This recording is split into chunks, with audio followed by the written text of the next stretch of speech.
moro matek ga ng'ama nigo kata ng'ama nigo nyalo mayo ng'ano maonge godo e moro mayot ahinya. Jatend piny Kenya osechiwo singo mare kendo mane kama olose jok madhi bedo kacha kaka ambassadors madhi bedo ka biro mondo mi lobni odong' e lwet community ma Baba Dogo kendo nyithindo tugo kar kacha Wesley Ryan Ogam kaachiel koda ka Austin Odhiambo.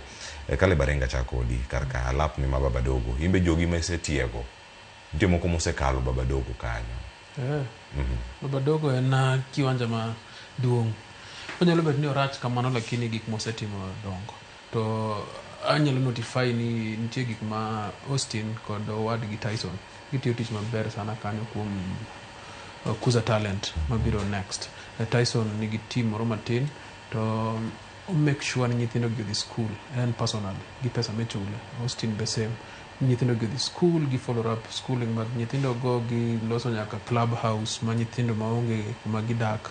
Nitie a big number of homeless children manitie Eastlands, to koro through talent gi make sure ni nyithindo gi school.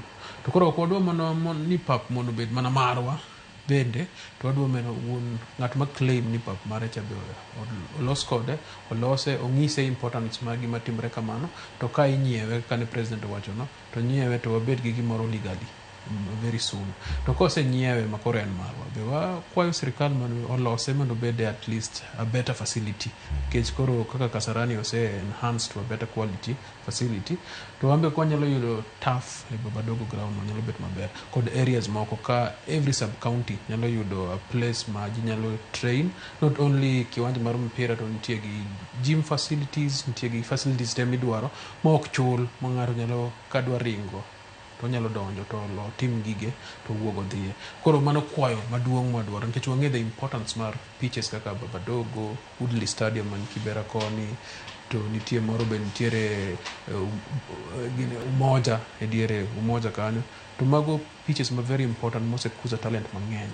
Koro wakwayo mondo kik obed mana siasa, kik obed mana hype ni sani waloyo kendo ber to president nyalo chung' pale mo promise kamano. Wadwaro a proper follow up. Nyithindo go nego follow up kode maber mondo gino tim amicably ma wayud ka en title deed kata en gima wacho ni koro pauni ok en mar ng'ato to belong to the community. To community koro nyalo Michael Olunga think en gi muscles ko oungana gi county government maybe to inyalo los pap ma ji tuge gono.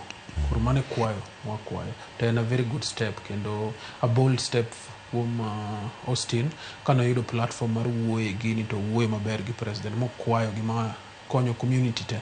Koro mane interest ma kwa dhie kiwanja cho to ka gik moko tek to wacho ni 1 million mondo waparnegi.